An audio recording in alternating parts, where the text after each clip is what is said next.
Igual sí. Venga, abre un poco.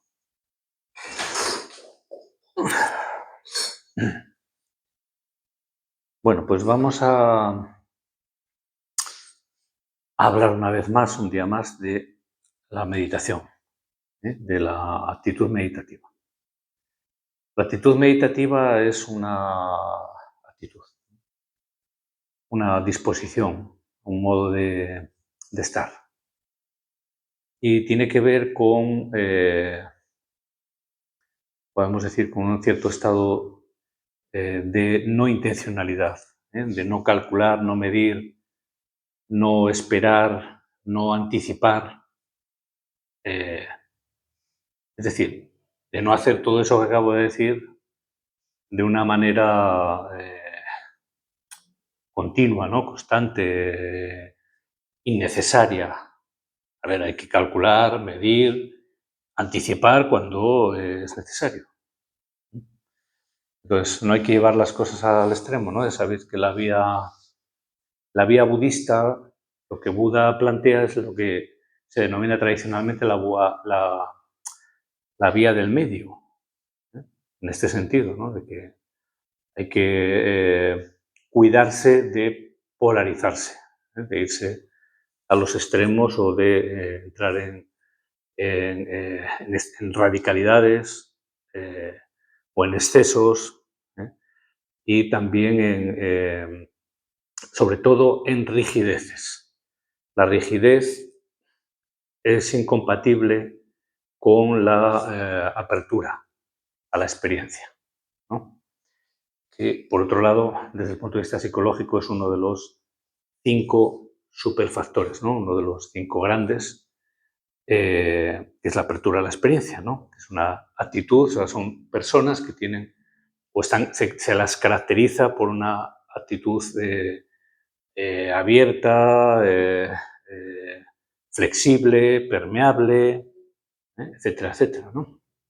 Entonces, abiertas a lo nuevo, etcétera.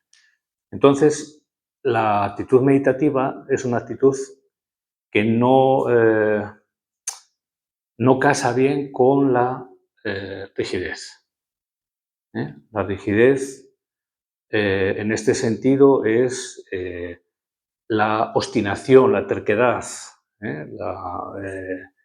el que las cosas tienen que ser de determinada manera porque el hábito, el automatismo, la prescripción inamovible, lo antiguo, en el sentido del condicionamiento precedente, está marcando la pauta. Y esto, pues simplemente impide actualizarse, ¿no? Actualizarse quiere decir estar abierto momento a momento a que las cosas puedan adquirir una luz nueva, eh, o en todo caso actual, ¿no? Una luz apropiada a este momento del tiempo o del no tiempo, ¿no? Eh, a este presente atemporal, ¿no?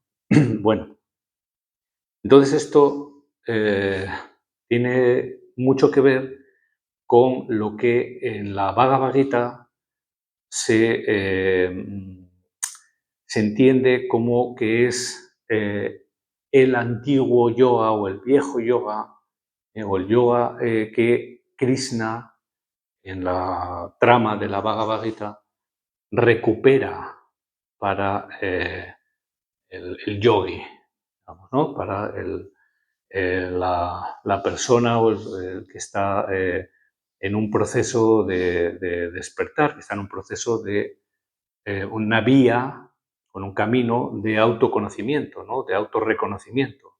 Quien está buscando ese conocimiento del Atman, de la esencialidad, del conocedor del campo, como se le denomina en la Bhagavad Gita, ¿no? O en otros tratados, el campo es el cuerpo y es también la mente, ¿eh? Que también es cuerpo, podríamos decir así. Y el conocedor del campo, pues evidentemente es el asunto a conocer, el objeto de conocimiento, llamarle así también, que no es ningún objeto, pero para entendernos, ¿no? Entonces, Krishna en la Bhagavad Gita personifica ese antiguo yoga, que es el karma yoga, que trae de nuevo a colación para mostrar un camino o una actitud que permita a la persona no estar sacudida y zarandeada por los opuestos, ¿no? Por el deseo y el rechazo, esto o aquello, la virtud y el defecto, lo correcto y lo incorrecto, lo que debo hacer o lo que quiero hacer, en fin, todas estas dualidades en las que constantemente estamos, por las que constantemente pues, se suele estar atormentado, zarandeado. Este antiguo yoga o ese antiguo camino, esa antigua actitud, ¿no? Esa vía antigua que Krishna rescata y narra a Arjuna, ¿no? Arjuna en la trama de la Bhagavad Gita, también nos conecta con Buda, ¿no? En el sentido de que Buda también habla de un viejo camino que él trae otra vez a colación, ¿eh? Que es esa ruta, esa vía del medio, ese autoconocimiento, ¿no? Ese autoconocimiento significa una visión, es decir, una comprensión, una consciencia, ¿no? Una apertura, una lucidez, un esclarecimiento que requiere un estado de conciencia que no es el estado de conciencia ordinario. El estado de conciencia a través del que razonamos, analizamos, sopesamos, medimos, calculamos, anticipamos y tal, no es ese estado de conciencia, es un estado de conciencia que va más allá de eso, ¿no?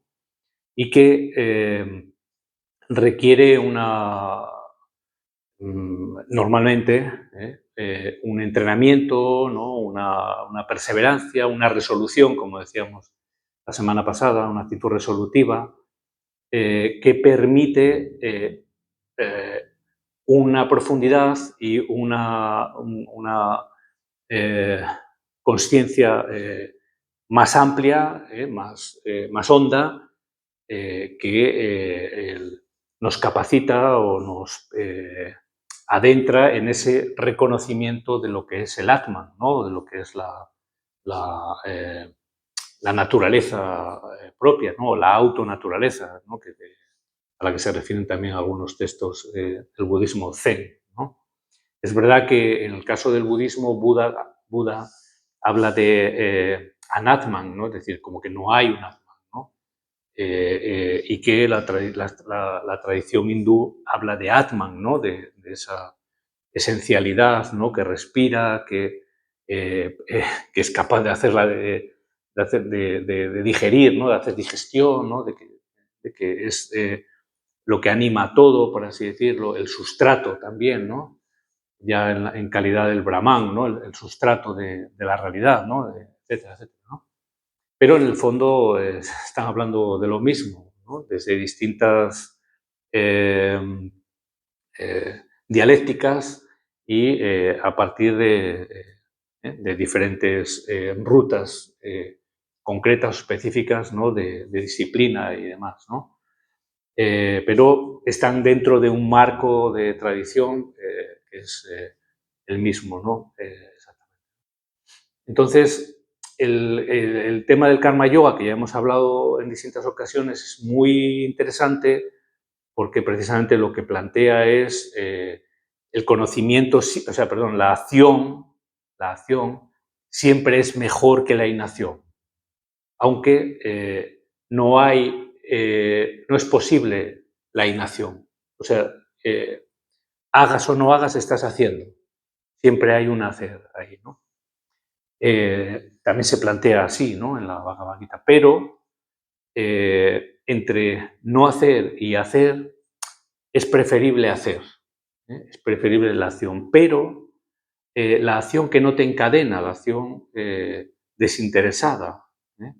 La acción que no mide, no calcula, que no tiene esa carga, ¿no?, de intencionalidad, que pervierte, por así decir, eh, eh, la autenticidad, ¿no?, en el hacer, ¿no?, en ese hacer. Entonces, ¿qué es lo que uno debe hacer? Bueno, uno debe hacer lo que crea que debe hacer, evidentemente, ¿no?, lo que sienta que debe hacer, ¿no?, lo que, su visión, su inteligencia, su consciencia, su entendimiento hasta donde haya llegado, ¿no?, en ese momento, le permita vislumbrar, ¿no?, y ahí es donde debe actuar sin cálculo, ¿no?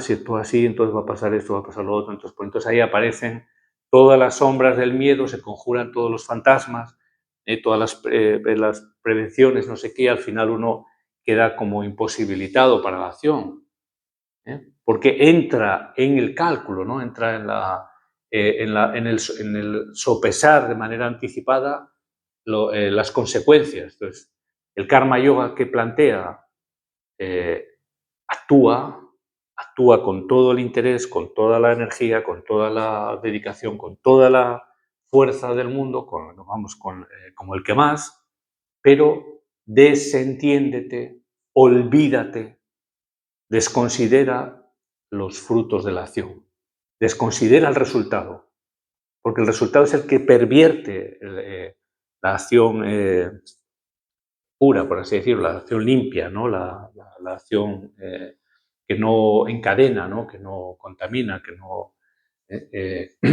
te que no convoca, ¿no?, todas esas sombras del miedo y de la preocupación y de el prejuicio, la duda, en fin, ¿no?, todas estas cosas, ¿no?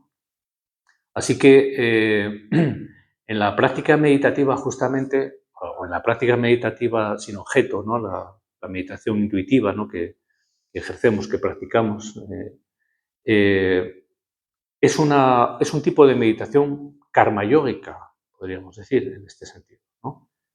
De hecho, el budismo toma esta forma de meditación o esta actitud meditativa, que luego denomina Zazen, ¿no?, el Zazen, una de las corrientes del budismo, lo toma de una práctica antigua, que es rescatada, podemos decir así, como práctica, como actitud por el propio Buda histórico, ¿no? Buda, digamos, ejercita esa forma meditativa para abandonar el cálculo, el análisis, el razonamiento, la búsqueda eh, eh, ordinaria para eh, sumergirse en un estado de conciencia cuya hondura le permita o nos permita tener una apercepción de nuestra propia naturaleza que está más allá del funcionamiento ordinario a nivel corporal e incluso a nivel mental, porque el Atman no es algo mental, es algo que está detrás, podemos decir así, o delante, pero está fuera del campo. Es el conocedor del campo, es la conciencia misma, pero no es la conciencia, insisto, en el sentido en que normalmente nos manejamos, que es una conciencia corporal, ¿no?, una conciencia vigílica, de vigilia corporal, ¿no?, es un estado despierto, un estado de activación neurológica, por así decir, y en lo mental también, ¿no? Estamos hablando de algo que trasciende ese marco, ¿no? Hay también algunos autores que lo denominan transconsciente, como un estado de conciencia que está por encima del estado ordinario, habitual de conciencia, que es el que permite o el que da acceso o sirve de soporte a la experiencia transpersonal, a la experiencia mística, a las experiencias que, digamos, que van más allá, ¿no? Del dualismo en el que normalmente nos movemos, ¿no?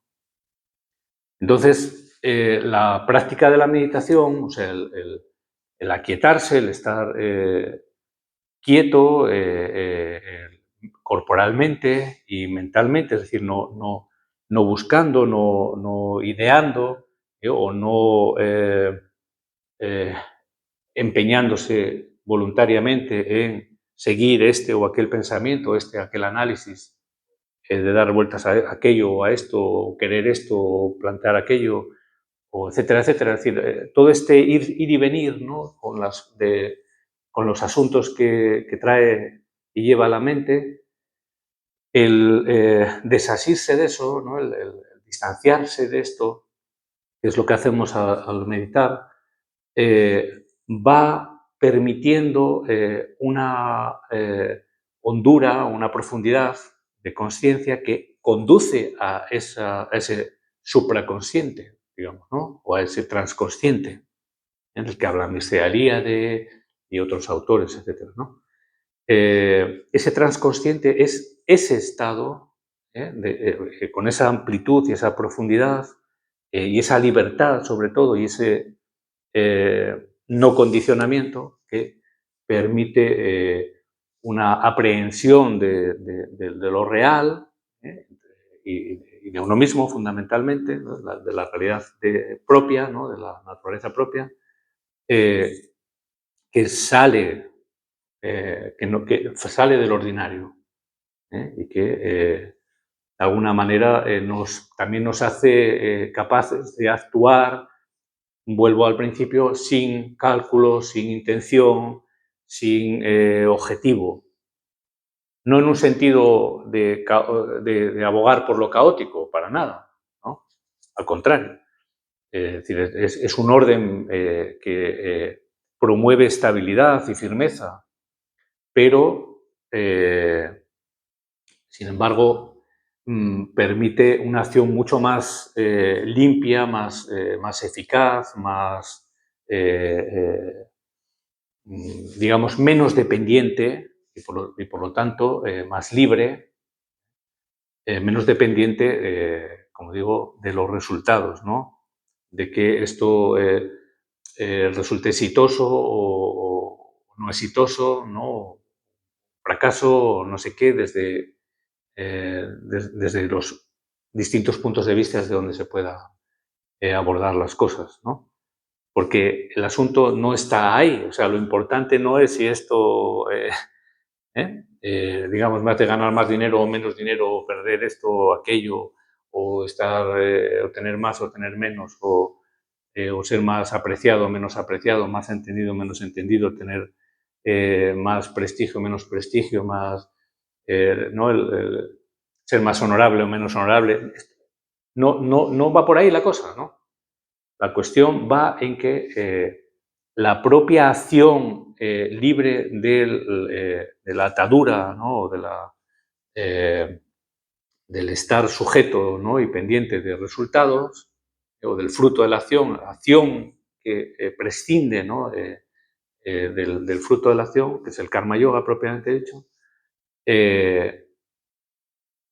procura una libertad y procura un modo de vida y procura una hondura que permite que uno se pueda vivenciar a sí mismo en términos pues mucho más vitales y mucho más ricos, podemos decir así, ¿no?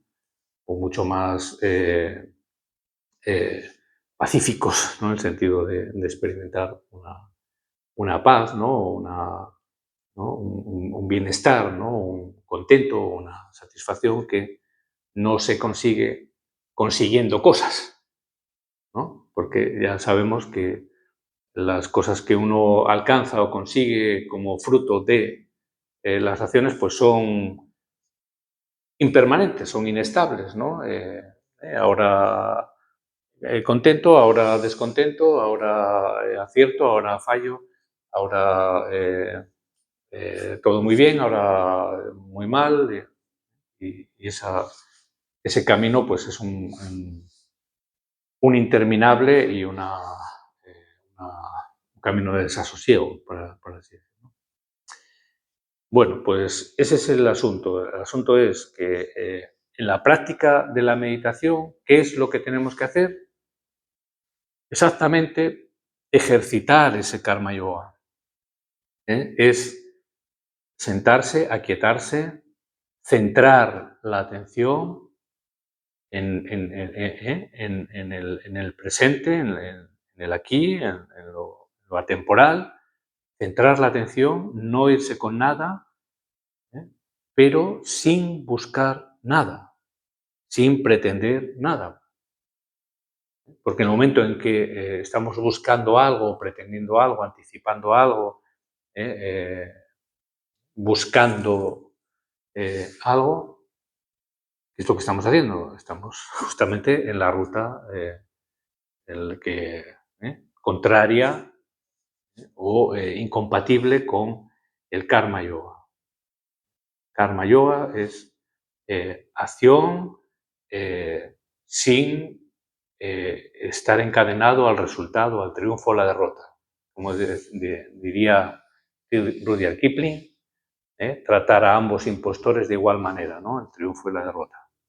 Si puedes tratar con el triunfo y la derrota y con ambos impostores de igual manera, ese no es la ruta espiritual, porque la ruta del espiritual es favorecer el autorreconocimiento de la propia naturaleza esencial, ¿no? Es lo que llamamos el espíritu, ¿no? O la consciencia. Entonces, lo que se busca con ello es diferenciar o discriminar justamente quién es el conocedor y quién es lo conocido. El conocedor del campo y el campo. El campo, vuelvo a decir, es lo corporal y es la mente, ¿no? Y la persona biográfica, ¿no?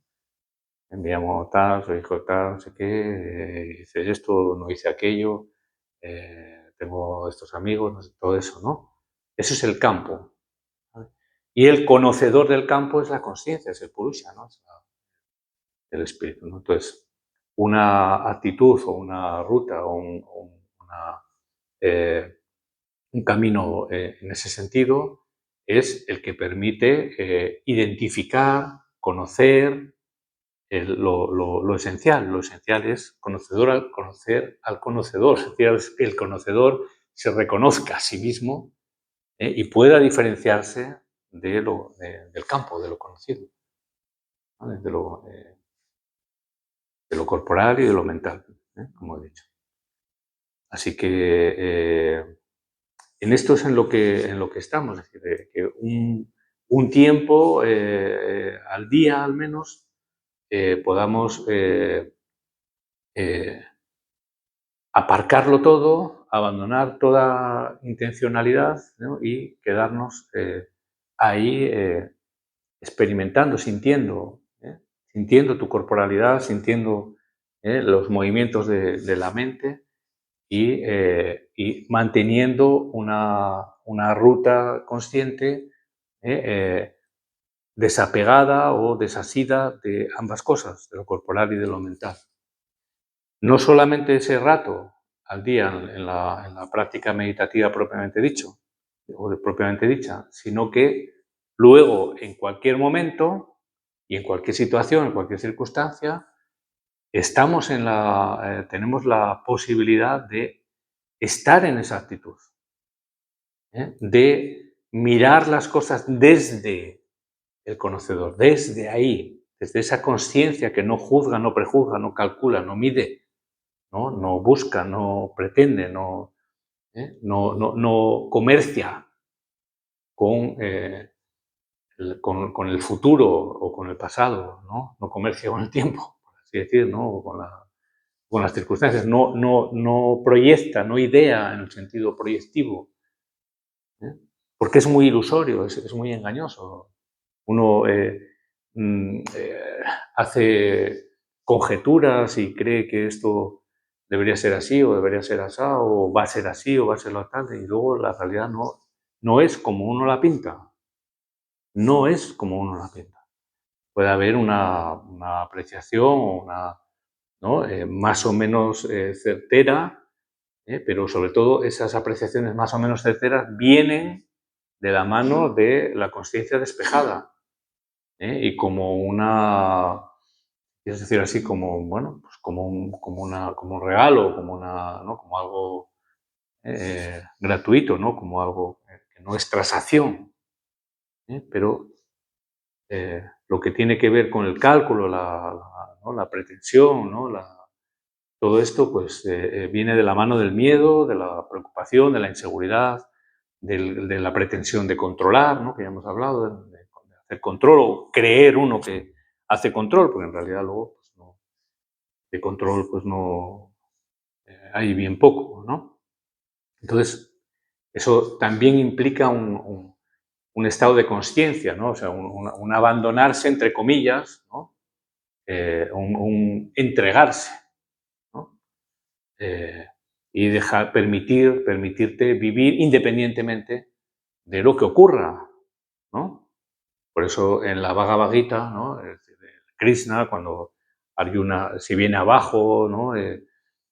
Porque no quiere entrar en la batalla, ¿no? Contra sus parientes, ¿no? Etcétera, etcétera.